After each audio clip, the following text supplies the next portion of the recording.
Well, hello there, and welcome back to another episode of the Three Little Birds podcast. I'm Amy.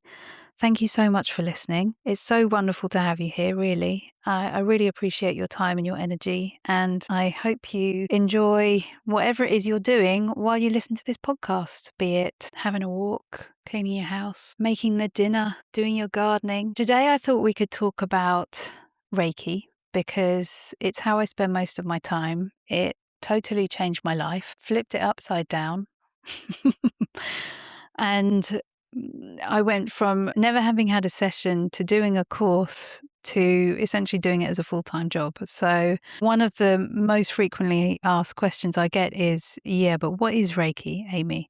And so I thought it might be helpful today to talk through some of the FAQs, some of my frequently asked questions that people throw at me when I tell them what I do for work. So here we go. What is Reiki? Well, Reiki is a gentle energy healing technique that promotes balance in the body, mind, and spirit. We work with energy every day anyway, and the more I learn about Reiki, the more I find it's relevant really to everyday life.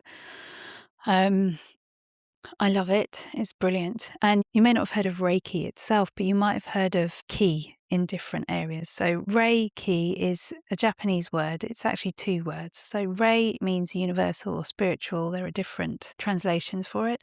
And ki means life force energy. So you might have heard of the ki part in different modalities, such as if you've done yoga before, you may have heard of prana energy. The prana and the ki are the same thing. If you've done tai chi or qigong, the chi in those practices is the ki in Reiki. So again, working with the same energy, with the same stuff, we're just coming at it from a different angle. It's almost like we're aiming for the same destination and just using a slightly different vehicle to get there, right? So I find for me, Reiki gets me there fast.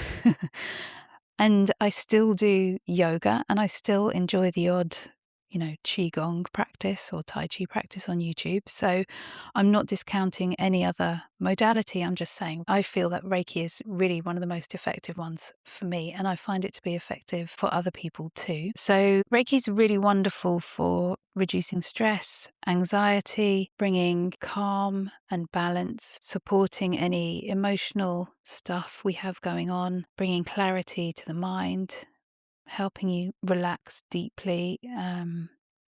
Often for me, it feels like being put into a meditation. I really love it.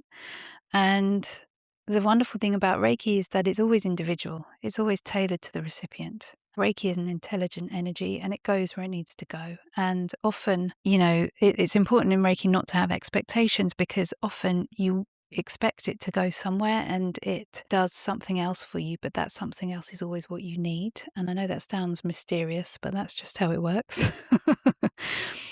So what happens during a Reiki session? I think actually this is a really helpful question that I'm about to answer, because with things like a massage or reflexology or something like that, you know what's going to happen, right? For a massage, you go in, you take most of your clothes off, you lie down, and people manipulate your muscles until you feel relaxed. You know that's a massage. With reflexology, you go in, you lie down again, you take off your shoes and socks, and somebody manipulates pressure points on your feet until you feel relaxed. And with Reiki, you still lie down, but you never remove your clothes. So all you need to do for a Reiki session is take off your shoes, and if you're wearing a coat, you take off your coat. You remain fully clothed at all times. You lie down. Again, it will be a similar sort of bed to a massage, or reflexology is a massage bed. You lie down. The practitioner should provide a pillow for under your head, a bolster for under your knees, and a blanket to cover your body. There is no time and space with Reiki, so you can absolutely do it through clothes and through a blanket. So you don't need to remove any clothes. The practitioner places their hands gently on or just above your body. So you can have Reiki, we call it hands-on, which is gentle, light touch, no manipulation, or hands off, which is where the practitioner's hands are just hovering above the body. And we allow Reiki to flow where it's needed. And that sounds like allowing water to flow, and it is a similar thing. So it's never the practitioner's energy going to the recipient, it's Reiki energy, so universal life force energy, going through the practitioner as if they were a hose to the recipient. And what's lovely about that is, first of all, if you're a Reiki practitioner, when you give Reiki, you also receive Reiki, right? Because it goes through you to the recipient or the client. And if you are the recipient or the client, that's great, because really that means you get to decide how much you take in. It's almost like you can control the flow. So you might want to see it as the recipient is a bucket and you might have your umbrella up or a lid on the bucket, and very little Reiki comes in. You might poke some holes in there, you might take the lid off completely. And so really you're in control, which is really lovely. And from a practitioner perspective, that's lovely because it's not really up to us. It takes the pressure off, sort of, right? So our job is to be a clear channel for Reiki. We want our hose to be clear and clean to allow Reiki energy to flow through it to the recipient so that they can get as much as they want or need or are open to receiving at that point. But it's not up to us to sort of power wash them. It's up to the recipient to pull out or invite in as much as they need. So that's lovely. And often during a Reiki session, people feel very relaxed. You might get tingles, pins and needles. Your hands and feet might twitch. You might get tummy rumbling, which is really lovely because that means we're moving out of fight and flight, where the energies in our extremities are moving into a state of rest and digest, where the energy is moving back to the core functions of the body. And so when the tummy rumbles, it's just a cue that digestion is kicking off, right? So the energy is moving back to that area, which is really lovely. So that's great. You might feel really heavy and relaxed. You might feel really light and floaty. Some people ask me if the bed moves and it doesn't. Some people feel like they're floating on water, or maybe that they have bubbles on their skin. Usually it's a really pleasant experience. Some people find that emotions come up, and that's perfectly normal. And that could be you have a little cry and it's a safe space for you to do that. If that feels like what you need to do, just let it out.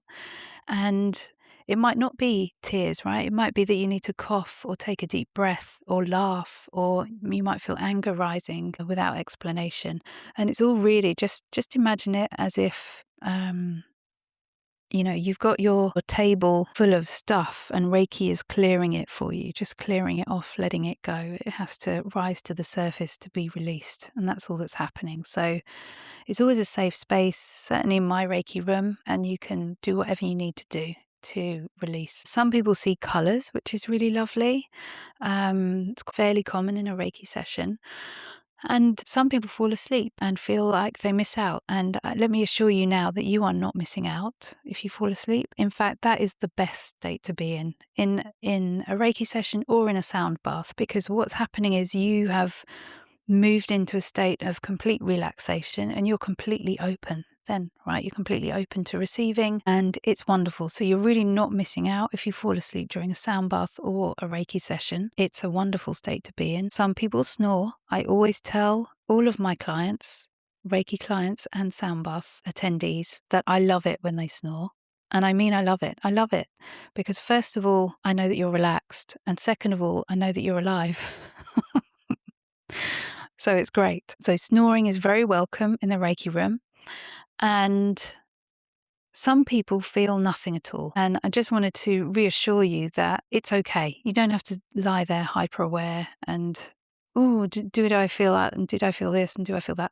Don't worry about it. Just relax. Take a deep breath. Let it go. Relax completely and enjoy the experience as much as you can. Try not to be in your head too much. And don't give yourself a hard time if you are in your head, okay? It's normal. It's a new space probably for you, and it's perfectly normal to be a bit in your head about it. Usually people find after about 15 minutes, they do tend to zen out or zone out. So that's what happens during a Reiki session. Before you lie down to receive your Reiki on the Reiki bed, in my sessions at least, I think in most sessions, you have a little conversation with the Reiki practitioner. So I'll ask you if you're new to Reiki, if you've had Reiki before, if you had it before, what was your experience, why you're looking to have Reiki now, how you found it. I'm just curious to know all the things, what you're seeking to achieve, and if you have an intention you'd like to set for the session. So some people come because they have physical ailments, chronic illness or pain or something like that. Some people come because they've been through a traumatic experience. Maybe they've been through grief or a breakup, or redundancy or something along those lines, and they just want to feel a bit lighter and clearer. Some people have a neurodivergence of some kind, so ADHD is quite common. Anxiety is not neurodivergent, but something going on in their mind that they want to find. They want to find calm and ease and clarity. So it can be any reason. And so I always ask, right? And also be prepared to fill out a client intake form before you come along to your Reiki session. It's something I have to do because I'm registered with the CNHC, so the Complementary and Natural Healthcare Council. I'm a verified professional practitioner, so that means I meet the professional standards for Reiki. And so part of my responsibility is that I need to ask you for medical history and things like that. It's perfectly normal and your information is always safe. And then I read that before you come to your session so that I can prepare for you appropriately if you have any additional needs or anything. So we have a conversation before I talk you through what I'm going to do and what happens in a Reiki session. I've said you only take off your shoes and your coat. You lie down on the bed, face up to start with. I work from the crown down to the feet, and it's your choice whether you have hands-on or hands-off Reiki. So again, hands-on is where it's hands resting on the body in different areas of the body. And hands off is where the hands are sort of hovering above the body slightly. You would never receive hands-on Reiki in private areas. So for the men above on the chest, it's always hands off. Around the throat, always hands off. And around the root, which is the base of the spine, always hands off. And you can choose to enjoy your session hands on or hands off, or mix and match as you see fit. It's your session. It's always tailored to you, and it's the same. You're still getting the Reiki regardless of whether the practitioner is touching your body or not. And if that sounds woo-woo to you, I would ask you, is it woo-woo that you can pick up your phone and call someone in Australia without wires? Without them being in the room? Probably that is not woo-woo to you. And I would ask you if Wi-Fi is woo-woo, right? Is it normal to you that you can sit at your computer with basically no wires and connect with your office in another city?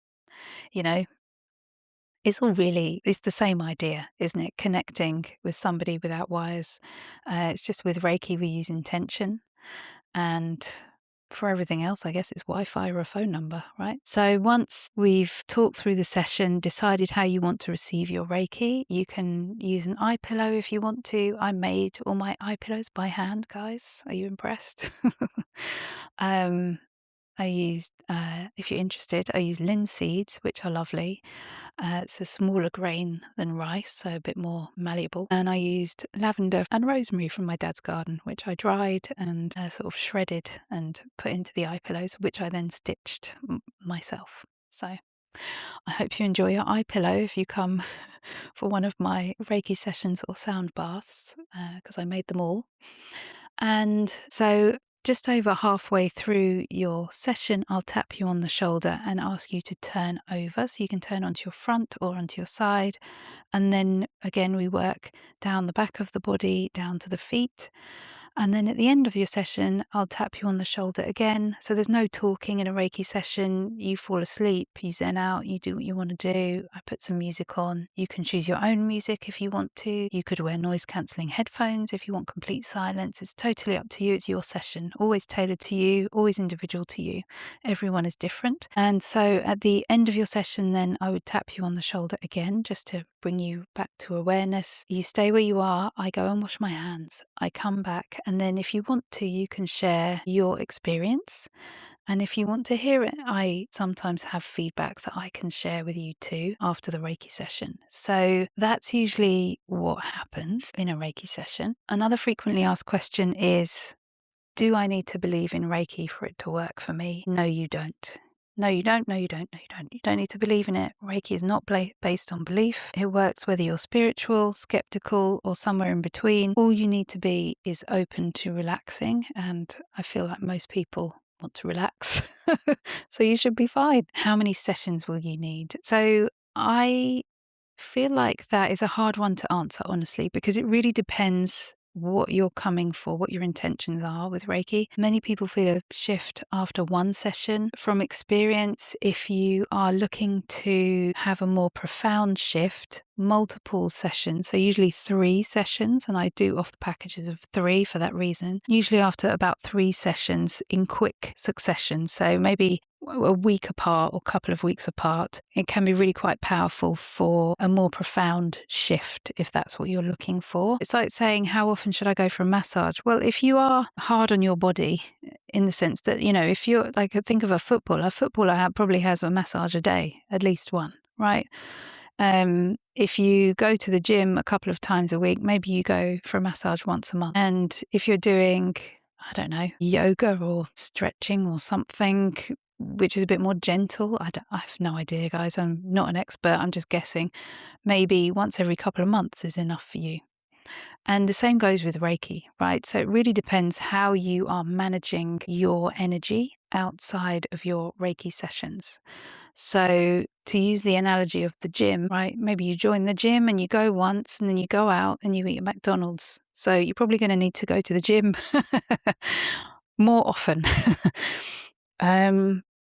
If you come for Reiki and your life outside of your Reiki session is quite stressful, you have a lot going on, maybe you're going through, some sort of traumatic experience, or you're very anxious or overwhelmed or stressed at work, and you spend 14 hours a day at work and you have one Reiki session, obviously one Reiki session will be better than nothing, but you'll probably need more than one to balance out the effects of the stress you've picked up from work. So hopefully that makes sense. Really, again, Reiki is tailored to the individual, to the recipient. So it really depends on you and what your intentions are when you come for Reiki. So what can Reiki help with? Well, probably an easier question is, what can't Reiki help with? I've seen it help with, basically everything. And so just to remind you, I'm not a doctor, I'm not a nurse, I'm not medically trained. And if you have a medical condition or an illness or a wound or something physical or mental even, I highly recommend always going to your doctor first. Reiki is not a replacement for conventional medical treatment, and I would never claim that it is, but it is a complementary therapy. So it complements other therapies and treatments beautifully. So you can have Reiki in conjunction with conventional medical treatment. You should always keep your doctor informed, of course, of anything you're doing outside of your conventional medical care. But Reiki can help. I've seen it help many people in many ways. So I'll tell you about my experience. And I just want to remind you again that there are no guarantees, because everybody's individual. So everybody's experience is individual and everybody's results are individual. So there is no guarantee when you come for Reiki. And what I find is that you might come expecting one thing and you might go away with another, but that other thing might be exactly what you need, and it usually is. So common things it can help with are stress, overwhelm, anxiety, overthinking, strong emotional blocks, feeling stuck, grief, sadness, burnout, low energy, sleep issues, supporting general well-being, emotional balance, low blood pressure, high blood pressure, immunity, hormone imbalances, period pain, physical pain, chronic pain, accelerated healing. I mean, I've seen a lot of things happen after Reiki, and I've seen enough for me to be assured that it does work. As I said, it's perfectly fine to be skeptical and perfectly normal to be skeptical of anything that you haven't experienced before. And experiencing Reiki is sort of like trying to explain the flavor of a strawberry. It's very hard. It's very hard to do, right? And so what I would recommend is try it for yourself, because Reiki can only be good for you. It can never hurt you. Reiki is, I told you at the start, it's universal life force energy. And if you think of that as a frequency, it's the highest frequency there is. So it's like the frequency of love. And so imagine the Reiki practitioner is the hose spraying love on you, and you just take in as much as you want. They're not going to hurt you with that. No harm can be done. There's no contraindications with Reiki, so anybody can receive it. Anybody. You can be a baby, a toddler, a child, a teenager, a fully grown adult, an older person. You can be any age at all. You can be pregnant, you can be well, you can be unwell. Obviously, if you're unwell and you have anything contagious, you don't go for a Reiki session. Maybe you book a distance session in that case. You can be mobile, you can be immobile. You can be in any state of health or ill health. You can be receiving medical treatment. You can be perfectly fine, and you can still have Reiki in all of those scenarios. And again, I would just repeat myself and say it does not replace medical care, and you should always keep your doctor informed. But really, Reiki can do you no harm ever.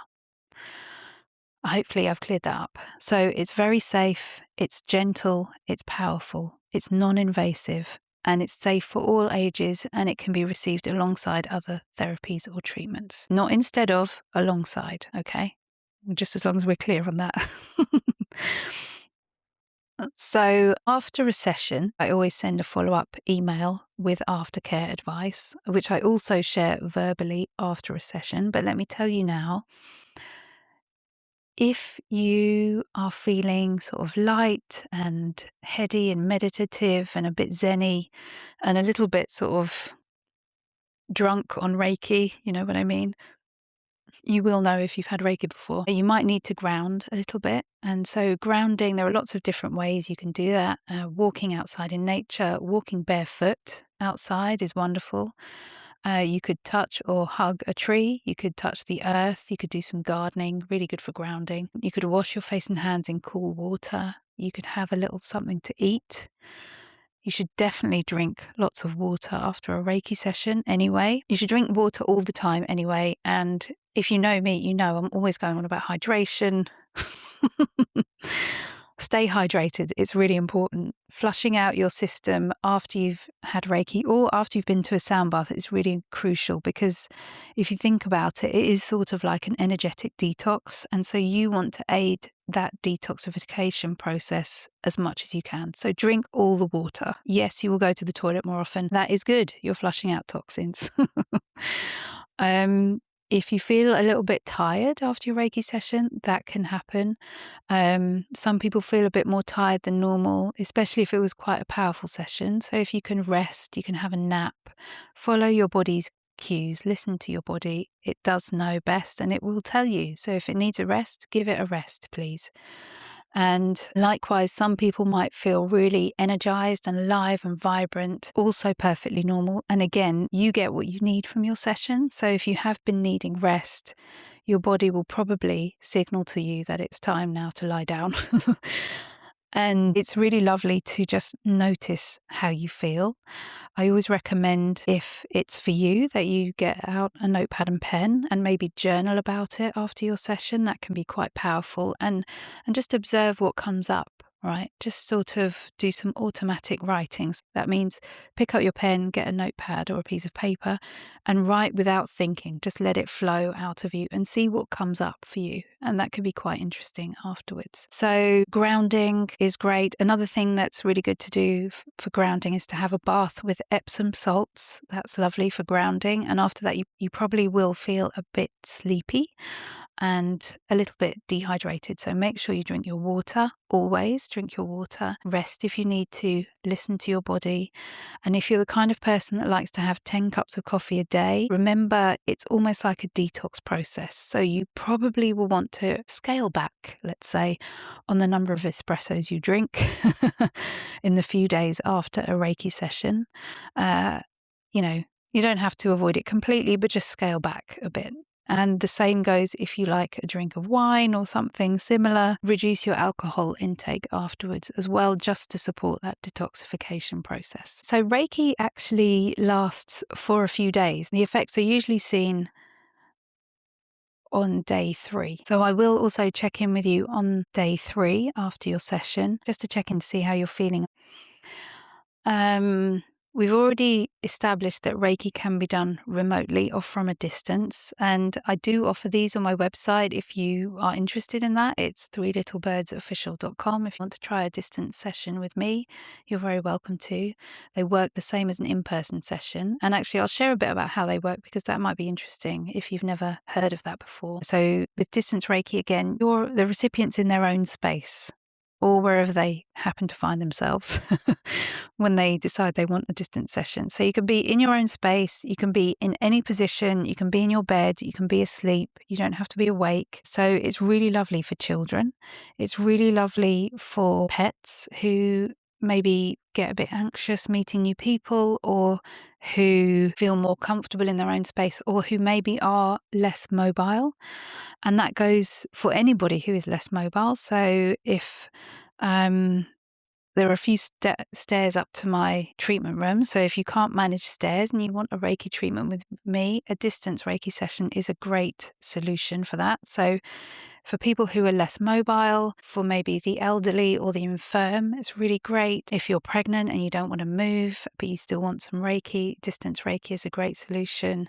If you just feel more comfortable in your own house, in your own bed, perfectly normal. Who doesn't? That's great. Distance Reiki is a wonderful solution for that too. So you don't need to have any particular excuse, let's say. You can just prefer to be in your own space, and you can book a distance Reiki session, and the effects are the same as an in-person Reiki session. So you can book your session online. I ask your preferred method of communication, and that's so that I can get in touch before the session. I'll ask you to fill out an intake form again, just so I know what your intentions are. If you want to have a quick call or send me an email beforehand to share a little bit about your situation, you can. But again, you don't have to really. That's up to you. So you would book a date and a time for your session. And then probably around 15 minutes beforehand, I will just send you a message with your preferred communication. Let's say you want a text. I'll send you a text just to say, I'll start in 15 minutes. Make sure you get comfy. I'll give you some suggestions on how to do that, which is usually cozy up in bed on the sofa, on a comfy chair, get a blanket, get a nice pillow. You might want an eye pillow. If you can, dim the lights. If you can, put some nice music on. You might use some essential oils or something, really to just make a lovely, cozy environment, because I can't be there to do it for you. So you can support yourself in that way. Make sure you're not going to be disturbed. So you turn off the doorbell, put your phone on Do Not Disturb, airplane mode, whatever, and cozy on down. Then I will send you Reiki as if we were in the room together. So we don't need to be on a call or on a Zoom or anything like that, because what's the point? Hopefully you're going to be asleep and I don't want to disturb you. I'm focused on giving you the Reiki. There's not much point in having a Zoom or a call because you're not going to hear anything and you're probably not going to see anything, right? Because you're hopefully lying down with your eyes closed. But if people prefer that, then that can be an option too. After your session, I find most people like to sleep, especially if they've timed it right. So, maybe it's your lunch hour and you just want a quick Reiki session, or maybe it's bedtime and you want a Reiki session. It's entirely up to you. Again, you schedule it for the time that works for you best. And then hopefully you've got time to relax or sleep afterwards. So I won't call and disturb you. I probably would send you a written message by text, WhatsApp, or email, whatever your preferred method of communication is. And then whenever you're ready, you can respond to me. We can have a quick call or not. It's entirely up to you. And again, I would send you aftercare advice and follow up on day 3 after your session. So that's how a distance Reiki session with me works, at least. And let's see, what other questions do people ask? So, do you need experience to take a Reiki course? No, you don't. You need no experience at all. Reiki level 1 is designed for complete beginners. You don't need any prior knowledge. You don't need to have had a Reiki session before. You don't even need to know what Reiki is, although you probably want to have some idea what you're signing up for. But you don't need to know anything because I teach you everything. You just need to be open-minded and curious, and that's enough. Reading through some FAQs here. How will you feel after your session? I think I mentioned the benefits, but generally people feel lighter. Lighter is the most common feedback, actually. Lighter, more relaxed, calmer, mentally clearer, more grounded, less stressed, energized, chilled, more in tune, more aligned, more connected. It's different for everybody, but the most common feedback is calm, relaxed, and lighter. Can pregnant women receive Reiki? Yes, they can. Hooray, hooray. And children can receive Reiki, as I mentioned. With children, you would always need to give permission. If you are the parent or guardian, the Reiki practitioner will need written permission from you. Is Reiki a religion? No, it is not. It's not tied to any religion or belief system. All sorts of people receive Reiki. I can tell you from my clientele, all sorts of people, all sorts of backgrounds, religions, races, colours, creeds, sizes, ages, all sorts of people. For me, everybody is welcome and anybody can learn Reiki as well. All you need is a willingness to learn. And I would say if you're not sure whether Reiki is right for you, but you're a bit curious, just try it. You really have nothing to lose. Again, it can't hurt you at all. It can't do you any harm. It can only be good. And it's brought so much, well, firstly, joy to my life and peace and calm and happiness and wonderful connections with wonderful people. People that do Reiki are generally lovely people, so I don't think you can go wrong. You're welcome to try Reiki with me, but you don't have to. Go with somebody that resonates for you and follow your intuition. I think that's the main thing whenever you decide anything, right? Go with your guts. Follow your hunches. Go with your intuition. If you want to try Reiki with me, you're very welcome to. I'd love to share it with you. If you want to just try it generally, look up Reiki near me on Google or whatever search engine you use. Look at the reviews. Make sure you get somebody that you resonate with and who offers something that you're interested in receiving, and go with them and try it. And you might try Reiki with a few different people, right? Before you find the practitioner that's right for you, and that's okay. So, as I said before, it's sort of like trying to describe the flavour of a strawberry. It's delicious, but you don't take my word for it. Try it for yourself, and I hope you enjoy it, and I hope you get lots of Reiki in your life because you deserve it. Have a wonderful day. And if you have any other questions about Reiki or anything else that I do, please email me. It's amy@threelittlebirdsofficial.com. Have a wonderful day. It's been great spending time with you talking about Reiki. Bye.